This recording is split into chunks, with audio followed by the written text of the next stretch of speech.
हमारे इस सत्र की अध्यक्षता कर रहे हैं गजेंद्र जी भाई साहब, आगरोटा मंडल के मंडल अध्यक्ष राजेंद्र जी भाई साहब, भारतीय जनता पार्टी शहर में मंत्री मेरी बहन ज्योति जी मिश्रा, यहाँ विराजमान सभी पार्षदगण, सभी पदाधिकारीगण, कार्यकर्ता भाइयों और बहनों,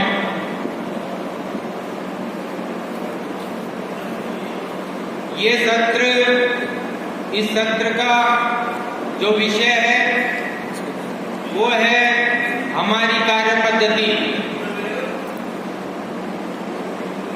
यानी कि भारतीय जनता पार्टी की कार्य पद्धति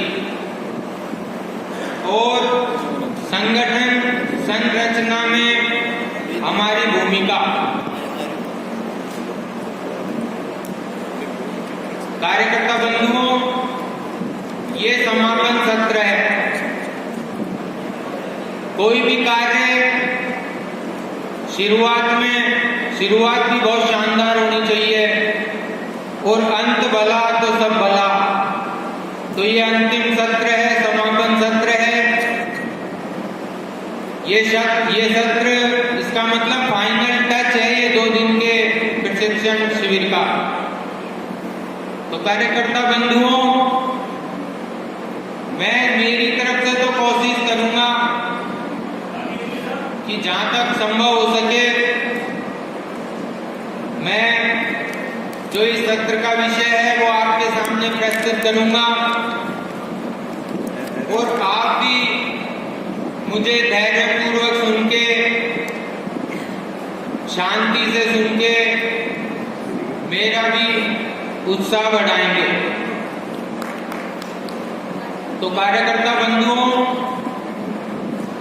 भारतीय जनता पार्टी की स्थापना 6 अप्रैल 1980 को हुई थी। भारतीय जनता पार्टी के प्रथम राष्ट्रीय अध्यक्ष अटल बिहारी वाजपेयी जी निर्वाचित हुए। कार्यकर्ता बंधुओं, हमारी पार्टी का इससे पहले नाम भारतीय जनसंघ था। भारतीय जनसंघ की स्थापना 21 अक्टूबर सन 1951 को हुई थी और हमारी जनसंघ के प्रथम अध्यक्ष डॉक्टर श्यामा प्रसाद जी मुखर्जी थे। आजादी से पहले और आजादी के बाद तुष्टीकरण की जो नीति चल रही थी देश में, उसके खिलाफ एक राष्ट्रीयता से ओतप्रोत देशभक्तों का एक संगठन खड़ा करने की आवश्यकता थी। तो उस समय भारतीय जनता पार्टी की स्थापना की गई थी। शनय शनय हमारी पार्टी आगे बढ़ते बढ़ते आज विश्व की सबसे बड़ी राजनीतिक शक्ति के रूप में उभरी है। भारतीय जनता पार्टी दुनिया की सबसे बड़ी राजनीतिक पार्टी है। तो कार्यकर्ता बंधुओं, हमारे लिए गर्व का विषय है, सौभाग्य की बात है कि दुनिया की सबसे बड़ी पार्टी के हम कार्यकर्ता हैं।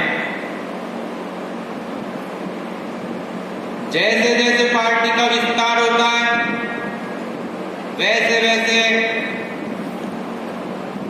जनता में जैसे जैसे पार्टी का भरोसा बढ़ता है वैसे वैसे ही पार्टी और पार्टी के कार्यकर्ताओं की जिम्मेदारी भी बढ़ती है।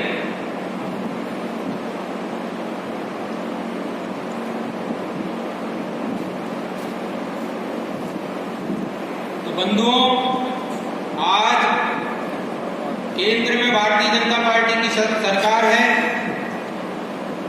जिसका नेतृत्व यशस्वी प्रधानमंत्री माननीय नरेंद्र मोदी जी कर रहे हैं और ये पूर्ण बहुमत की सरकार है।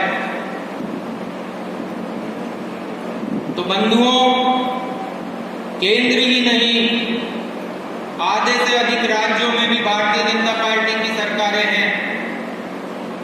अब पार्टी का तो विस्तार हो गया, अब पार्टी को संभालने के लिए हमें सक्षम कार्यकर्ताओं की आवश्यकता है। ऐसे कार्यकर्ता जो भविष्य में पार्टी की जिम्मेदारियों को संभाल सके, पार्टी नेतृत्व की जिम्मेदारियों को संभाल सके। इसीलिए हमारे राष्ट्रीय अध्यक्ष जगत प्रकाश नड्डा जी की इच्छानुसार देश भर में मंडल प्रशिक्षण शिविर आयोजित किए जा रहे हैं। तो प्रशिक्षण शिविर में हमें बहुत कुछ सीखने को मिलता है। प्रशिक्षण शिविरों से ही सक्षम कार्यकर्ता निकलेंगे और हमारी इतनी बड़ी जो सबसे बड़ी पार्टी है उसको संभालने का दायित्व निभाएंगे। तो बंधुओं, आज का जो विषय है हमारी कार्य पद्धति, तो हमारी जो कार्य पद्धति है वह विचारधारा की परिचायक है। कार्य पद्धति हमारे संगठन को सशक्त बनाने का माध्यम है और जो कार्य पद्धति होती है वो किसी भी संगठन हो, कोई प्रतिष्ठान हो, कोई दुकान हो, कोई व्यवसाय हो, अगर उसकी कार्य पद्धति अच्छी है तो वो प्रतिष्ठान हो या संगठन हो वो अच्छा विकास करते हैं, आगे बढ़ते हैं। हमारी कार्य पद्धति हमारी विचारधारा को जन जन तक पहुंचाने का वाहक है। जो हमारी विचारधारा है उसको जनता के घर घर तक पहुंचाने की वाहक हमारी कार्य पद्धति है। और हम सब कार्यकर्ता जो कार्य करते हैं वो इस कार्य पद्धति के अंतर्गत ही आता है। कार्य पद्धति के मुख्यतः दो अंग हैं। पहला है सांगठनिक व्यवहार पद्धति और दूसरा है व्यक्तिगत व्यवहार पद्धति। व्यवहार पद्धति का उद्देश्य संगठन को ताकत देना है, संगठन को बलशाली बनाना है। अब ये किस तरह अपने कार्य चलते हैं, हमारी व्यवहार पद्धति किस तरह काम करती है, उसमें सबसे पहले हम क्या करते हैं, हम कार्यकर्ता क्या करते हैं। प्रैक्टिकल में ये कार्य पद्धति के अनुसार ही हम काम करते आ रहे हैं, छोटा कार्यकर्ता हो चाहे बड़ा कार्यकर्ता। सबसे पहले मनुष्यों का संगठन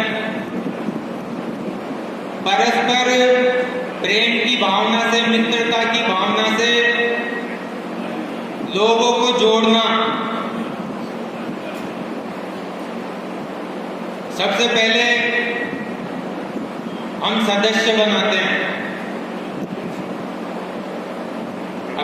अब तो मिस कॉल से सदस्य बनाते हैं, लेकिन कुछ टाइम पहले एक डायरी होती थी जिसमें 25 फॉर्म होते थे और उनमें 5 रुपए शुल्क होता था सामान्य सदस्यता का। ये जो कार्यकर्ता हैं सबको पता होगा, कुछ जो बिल्कुल नए कार्यकर्ता हैं उनके अलावा। तो 5 रुपए शुल्क होता था। जो रसीद देते थे उसके पीछे हमारी पार्टी की 5 निष्ठाएं लिखी होती थी। तो वो 5 निष्ठाओं को उस समय हमको पता रहता था, 5 निष्ठाओं के बारे में सब कार्यकर्ता जानते थे। अब मिस कॉल से होती है तो अब शायद कुछ कार्यकर्ताओं को तो 5 निष्ठाओं के बारे में पता होगा। अब मैं ये चाहता हूँ किसी कार्यकर्ता को 5 निष्ठाओं के बारे में पता हो तो तो बता सकते हैं हमारी पार्टी जो भारतीय जनता पार्टी है उसका आधार ये पंचनिष्ठाएं हैं। मैं पंचनिष्ठाएं आपको बताता हूं। पहला, राष्ट्रवाद एवं राष्ट्रीय एकात्मता। दूसरा, लोकतंत्र में निष्ठा। तीसरा, समता युक्त समाज और शोषण मुक्त समाज।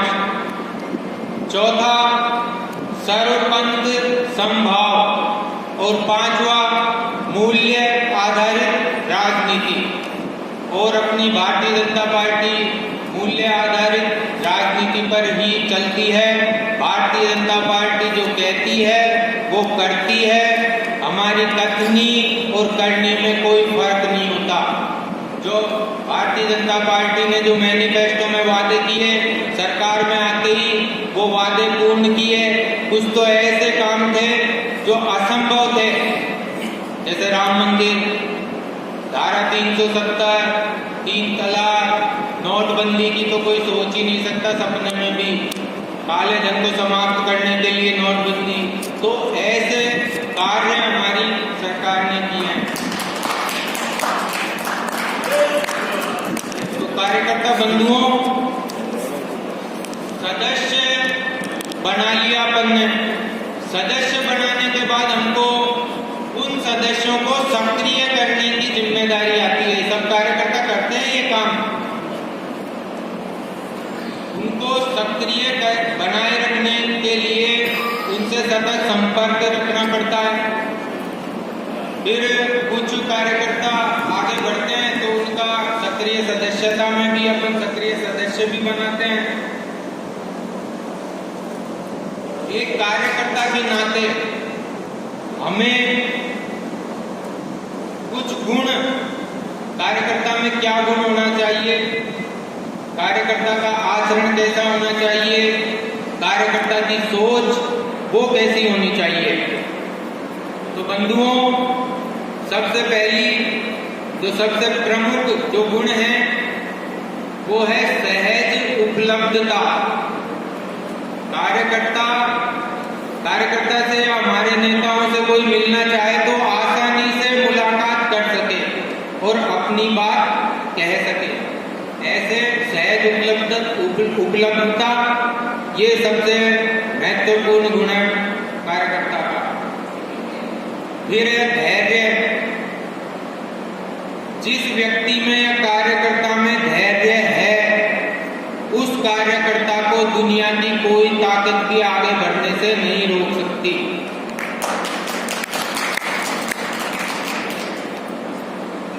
क्योंकि धैर्य एक इतनी बड़ी पूंजी है जो ऊपर वाले की कृपा से अपनी काम करने से या साधना से ही आती है। मैं अभी नगर निगम के चुनाव में चांदपोल मंडल का मैं प्रभारी था, तो वहां पर कोई टिकट का बायोडेटा वो सारा चल रहा था। तो मैं जिस वार्ड में भी मीटिंग लेने गया वहां कार्यकर्ताओं को यही कहा कि टिकट मांगने का हक प्रत्येक कार्यकर्ता को है, लेकिन टिकट तो एक वार्ड में एक ही कार्यकर्ता को मिलेगा।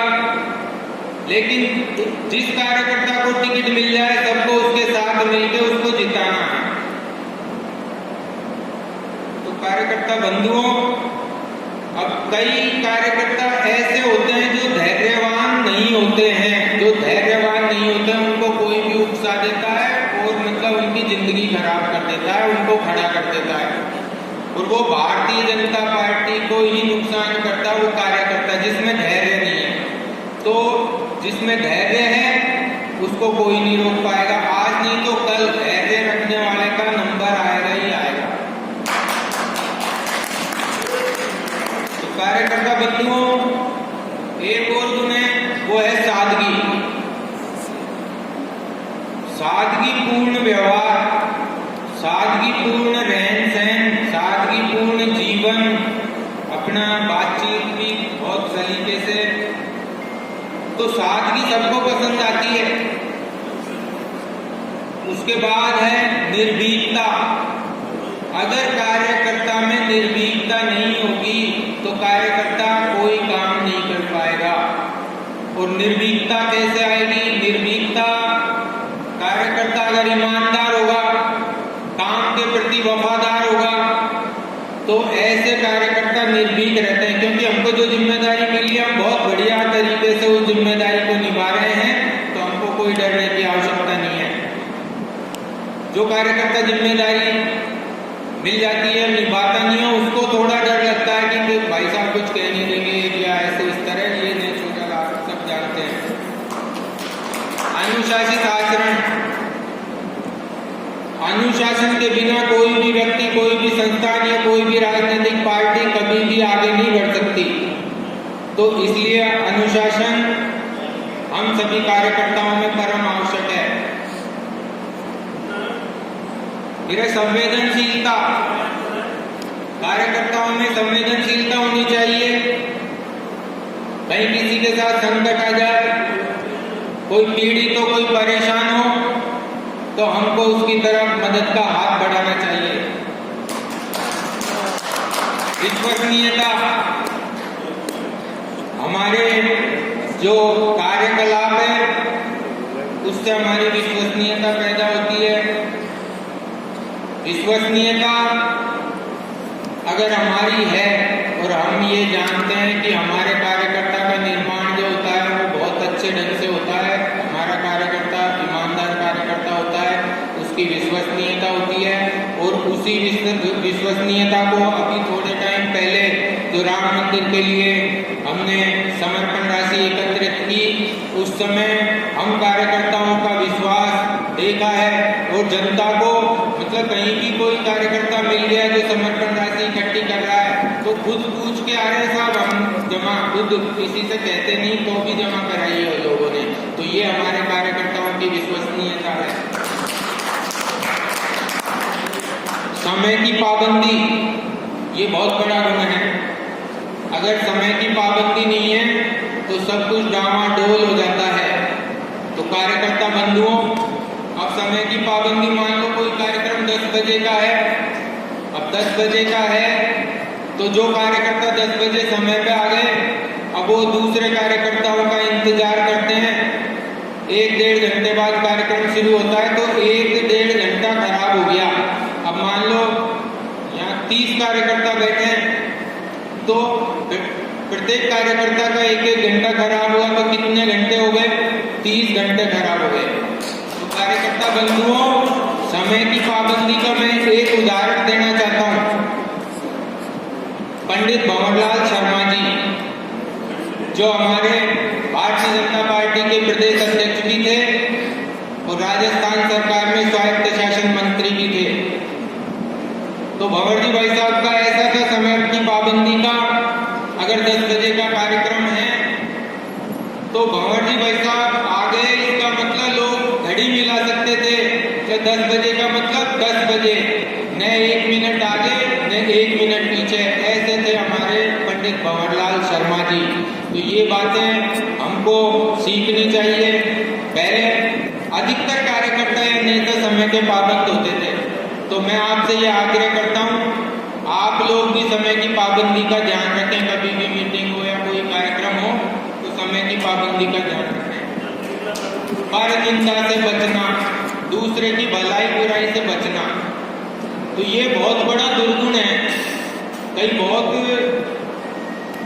तेज तर्रार समझते हैं, अपने आप को बहुत ज्यादा इंटेलिजेंट समझते हैं, बहुत इधर उधर की बातें करते हैं, नारदपना करते हैं, तो वो बहुत बुरी बात है, अच्छी नहीं है, खुद के लिए भी संगठन के लिए भी। अगर हम पर निंदा करेंगे तो हमको भी कोई संकट से नहीं बचा पाएगा। पद नहीं, दायित्व का भाव। हमारे यहाँ किसी को कोई पद दिया जाता है, साहब आपके पास क्या पद है?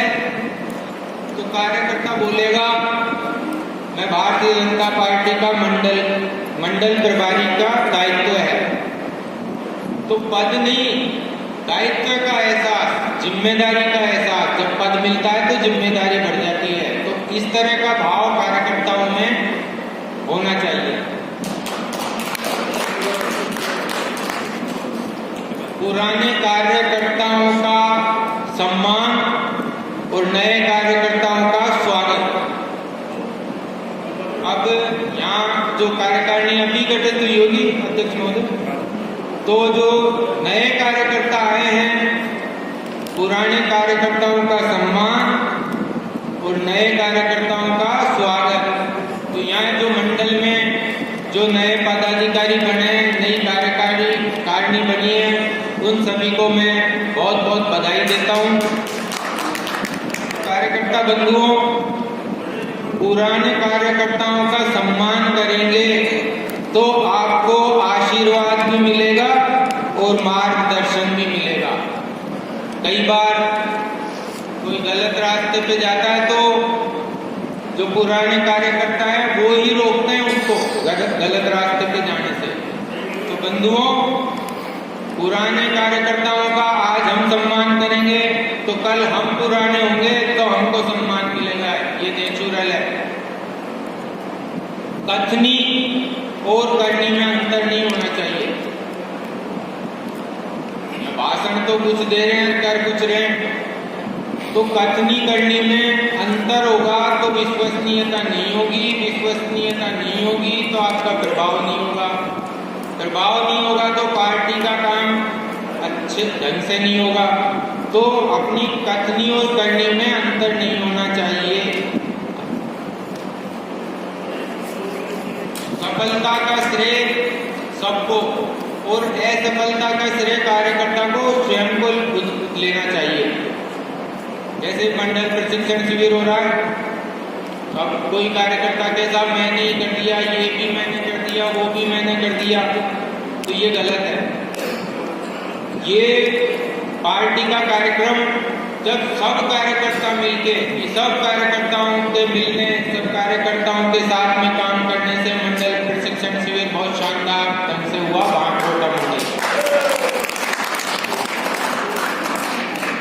दूसरों की भी सुने। कई बार क्या होता है, कोई कार्यकर्ता आता है और वो आपसे कोई बात कहना चाहता है लेकिन आप सुन नहीं रहे हो। एक बार बात काट दी, आप कुछ सुनाए जा रहे हो, फिर दोबारा वो बोलने की कोशिश करता है, फिर बात काट दी। तो ये ध्यान रखने की आवश्यकता है, कोई सामने आ रहा है तो उसकी बात सुनो धैर्य से। कई बार ये हो सकता है वो आपके हित की बात कह रहा हो, आपके फायदे की बात कह रहा हो। तो कार्यकर्ता बंधुओं, ये कार्यकर्ताओं के गुण कोशिश करनी चाहिए। सर्वगुण संपन्न कोई भी नहीं होता है। फिर है परस्परता। परस्परता का मतलब है एक दूसरे के सहारे से ही संगठन चलता है। कोई एक व्यक्ति से संगठन नहीं चलता है। तो कार्यकर्ताओं का परस्पर सहयोग जरूरी है। फिर है सामूहिकता। सामूहिकता का मतलब समूह के रूप में हमारे क्रियाकलापों का क्रियान्वयन का विचार। सामूहिकता का सूत्र है सबको साथ लेकर चलना। उसके बाद संवाद। संवाद हमारी कार्य पद्धति का अभिन्न अंग है। संवाद से मतभेदों से बचा जा सकता है। संवाद से समस्याओं का समाधान निकाला जा सकता है। कई बार आपने देखा होगा खूब झगड़े, कई बड़ी बड़ी लड़ाइयाँ हुई है, लेकिन लड़ाइयों में कभी कोई निर्णय नहीं निकलते हैं। जब टेबल पे बैठ के बातचीत की जाती है, संवाद किया जाता है, तब ही समस्या का समाधान निकलता है। तो संवाद जो है वो बहुत जरूरी है हमारे संगठन के लिए। संवादहीनता दूरियों को बढ़ाती है। अच्छा, संवाद कैसे के लिए वार्तालाप, बातचीत सबसे प्रमुख साधन जो है वो संवाद का वार्तालाप है।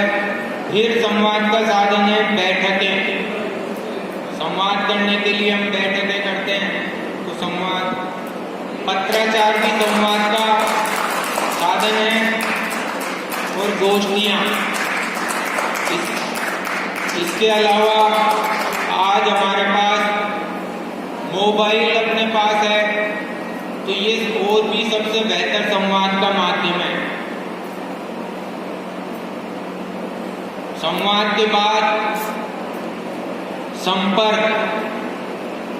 संपर्क एक निरंतर चलने वाली प्रक्रिया है। संपर्क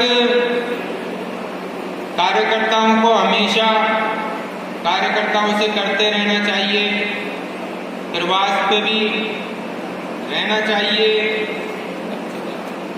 बैठकें करनी चाहिए। संपर्क से हम समाज को जोड़ते हैं और नए कार्यकर्ताओं को भी जोड़ते हैं, तो संपर्क भी परम आवश्यक है। क्या भाई साहब, पीछे आपको कह रहा हूँ, हाँ, संपर्क भी बहुत आवश्यक है। अब हमारी जो कार्य पद्धति है उसमें उपकरण क्या क्या है? एक तो संगठनात्मक है, एक रचनात्मक है और एक आंदोलनात्मक है।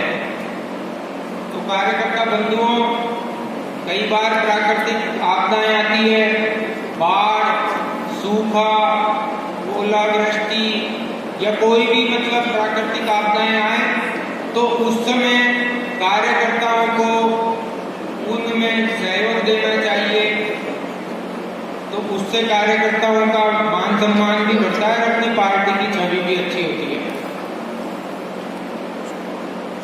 आम आदमी की आवश्यकताओं के लिए संघर्ष करना पार्टी का ये भी काम है। आम आदमी की जो समस्याएं होती है, जैसे अभी कोरोना काल में देखा कि राजस्थान सरकार ने जो केंद्र से राशन आया वो भी खा गए। ये निकम्मी सरकार जो राजस्थान की है, कांग्रेस सरकार है, केंद्र का राशन गरीबों का है वो भी खा गए।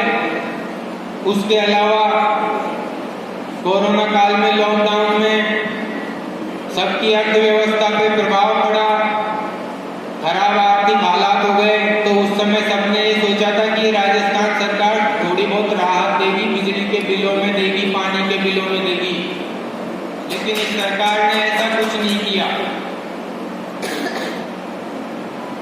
अच्छा, धरना प्रदर्शन अहिंसात्मक होना चाहिए। धरना प्रदर्शन अगर अहिंसात्मक नहीं होगा तो असफल हो जाएगा धरना प्रदर्शन। धरना प्रदर्शन अहिंसात्मक होना चाहिए। सत्ता पक्ष और विपक्ष के अनुसार कार्यकर्ताओं की भूमिका। अब राजस्थान में हम विपक्ष में हैं, तो यहाँ राजस्थान में हमारी जो भूमिका है अलग तरह की है। यहाँ राजस्थान में जो राजस्थान सरकार की विफलताएं हैं उनको उजागर करने का काम हम कार्यकर्ताओं का है। जनता के हित में आंदोलन करने का काम हम कार्यकर्ताओं का है। तो राजस्थान में तो इस सरकार के विपक्ष में अपने को काम करना है। अब केंद्र में हमारी सरकार है, तो वहां हम पक्ष में हैं, हम सत्ता पक्ष में हैं, तो केंद्र सरकार के लिए हम केंद्र सरकार की उपलब्धियां बताने का काम जनता को करने की ये हमारी जिम्मेदारी है। तो कार्यकर्ता बंधुओं, पक्ष में अलग भूमिका हो जाती है और विपक्ष में अलग भूमिका हो जाती है कार्यकर्ताओं की। ये बहुत सावधान रहने की आवश्यकता है, बहुत ध्यान रखने की आवश्यकता है। अब कई बार क्या होता है, जाने अनजाने में कार्यकर्ता अपनी पार्टी की कई बार बुराई करने लग जाता है, तो वो खुद के लिए भी हितकर नहीं है और पार्टी के लिए भी हितकारी नहीं है, क्योंकि पार्टी हमारी माँ है। पार्टी की कभी निंदा नहीं होनी चाहिए, पार्टी की बुराई नहीं होनी चाहिए। कोई किसी कार्यकर्ता से या किसी नेता से कोई मतभेद हो सकते हैं, तो उसको भी संवाद से दूर किया जा सकता है। चुनाव प्रबंधन का कार्य, हमारी पार्टी में जो भी कार्यक्रम जो कुछ भी होता है, सबसे मेन काम होता है चुनाव प्रबंधन। चुनाव के समय पे हम जो काम करते हैं वो सबसे महत्वपूर्ण काम है। राजनीतिक संगठन सबसे महत्वपूर्ण जो है चुनाव के वक्त ही काम होता है। अब चुनाव प्रबंधन के बारे में आप सभी करते हैं। चुनाव, अभी निगम के चुनाव गए थे, उसमें सब कार्यकर्ताओं ने चुनाव प्रबंधन में हिस्सा लिया था। तो ये काम सबको आता है, बहुत अच्छी तरह आता है चुनाव प्रबंधन का काम। और नई नई चीजें और आके बताते हैं कि भाई साहब वहां चल रहा है, ऐसा चल रहा है, अपने यहाँ भी ऐसा करो। तो ये चुनाव प्रबंधन का कार्य है।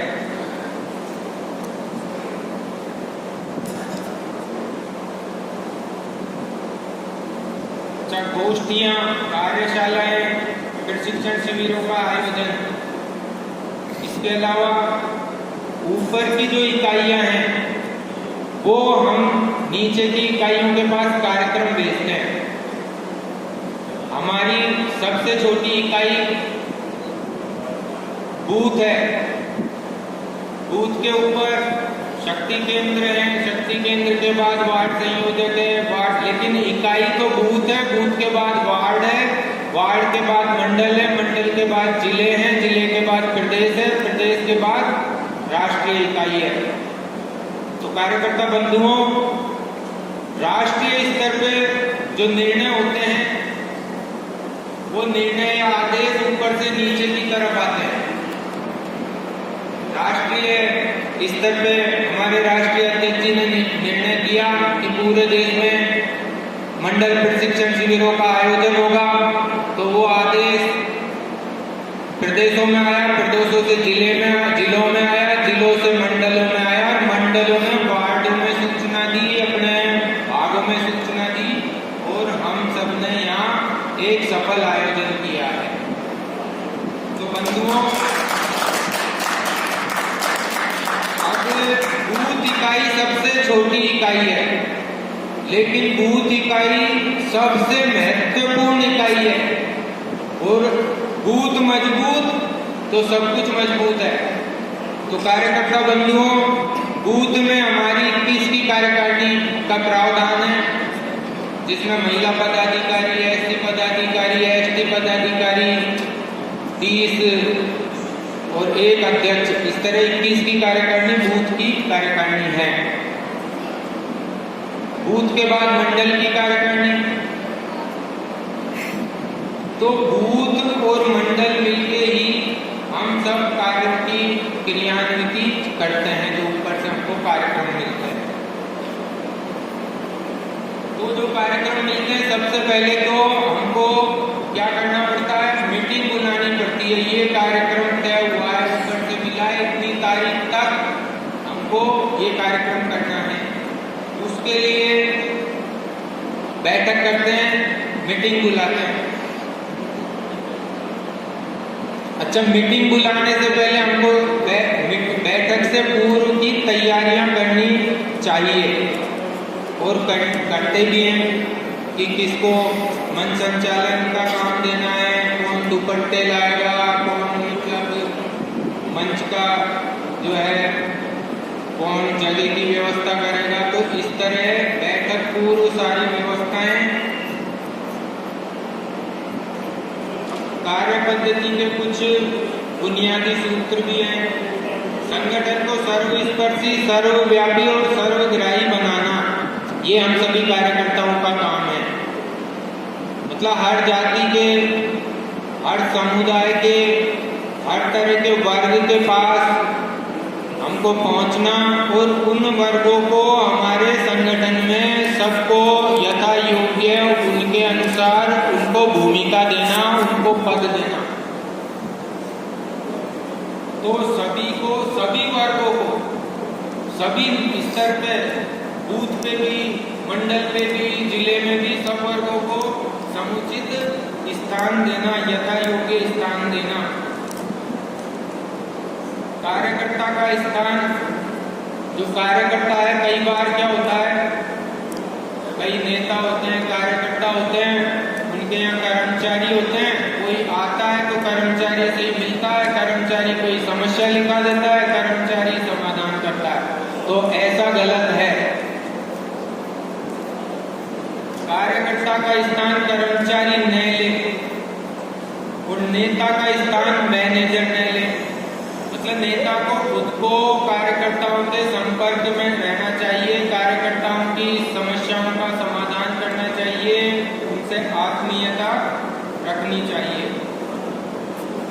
हमारे कार्यों में न धन का अभाव होना चाहिए, न धन का प्रभाव होना चाहिए, क्योंकि कोई भी काम हो, अब जैसे अपन ने मंडल का कार्यक्रम किया है तो धन की आवश्यकता पड़ेगी। अब हम सब मिलके करते हैं या मतलब कैसे करते हैं, ऐसे व्यक्ति से कभी भी पार्टी के कार्यक्रम के लिए धन नहीं लेना चाहिए, जिससे उसका संगठन के अंदर दखल बढ़े और उसका प्रभाव बढ़े। तो कार्यकर्ता बंधुओं, न तो धन का अभाव होना चाहिए, न धन का प्रभाव होना चाहिए। लोकतांत्रिक पद्धति का अनुसरण, लोकतांत्रिक पद्धति के हिसाब से ही हमको सारे काम करने चाहिए। हमारी जो भारतीय जनता पार्टी है वो, हाँ पता है, सुन ली सीधी भाई साहब, थोड़ा पेशेंस रखो, धैर्य रखो। आपको धैर्य के बारे में सबसे पहले बताया था मैंने, और आप तो पुराने कार्यकर्ता हो। तो बंधुओं, सीधी सुन ली भाई साहब। तो कार्यकर्ता बंधुओं, लोकतांत्रिक पद्धति, अब मैं आपको 5 के बारे में बताना चाहता हूं, जिसका बहुत ही महत्वपूर्ण स्थान है। 5 के। अब 5 के क्या है? पहला के कार्यकर्ता, दूसरा के कार्यालय, तीसरा के कोष और चौथा के कार्यक्रम और पांचवा के क्रियान्वयन। मतलब पहला के जो है वो सबसे महत्वपूर्ण है, कार्यकर्ता। कार्यकर्ता के बिना न पार्टी है न संगठन है, क्योंकि कार्यकर्ताओं की ये पार्टी है, कार्यकर्ताओं से ये पार्टी बनी है। ये भारतीय जनता पार्टी है जो कार्यकर्ताओं की पार्टी है। बाकी तो देश में आप देख लो, सभी परिवार की पार्टी है। उसमें उन पार्टियों में कोई एक पार्टी का कोई उदाहरण नहीं है जो कार्यकर्ताओं की पार्टी हो। तो कार्यकर्ता बंधुओं, पहला के कार्यकर्ता, कार्यकर्ता के बाद कार्यालय। पार्टी के कार्यों का संचालन करने के लिए कार्यालय परम आवश्यक है। कार्यालय पे नियमित रूप से हमको खुद को भी जाना चाहिए। कई बार बहुत जानकारियां मिलती है। तो कार्यालय दूसरा क्या हो गया? तीसरा क्या? कोष। बिना कोष के न तो परिवार चलता है, न व्यक्ति चलता है, न संगठन चलता है। मतलब लक्ष्मी जी की कृपा के बिना कोई काम नहीं चलता है। तो इसलिए तीसरा क्या? कोष है। तो कोष की भी पर्याप्त व्यवस्था संगठन चलाने के लिए आवश्यक है। तीसरे के बाद चौथा क्या? कार्यक्रम। कार्यकर्ता, कार्यालय, कोष और उसके बाद कार्यक्रम। जो कार्यक्रम हमारे पास आते हैं उनका पांचवा के क्रियान्वयन, उन कार्यक्रमों की क्रियान्विति। ये 5 के, ये 5 के का महत्व बहुत ज्यादा है। तो कार्यकर्ता बंधुओं, ये समापन सत्र है और कुछ कार्यकर्ता तैयार बैठे हैं तो मैं सबकी भावना समझ भी रहा हूँ। आज मैं जितना जानता हूँ उतना मैंने आपके सामने प्रस्तुत किया है। अगर कोई त्रुटि हो या भूल हो तो मुझे क्षमा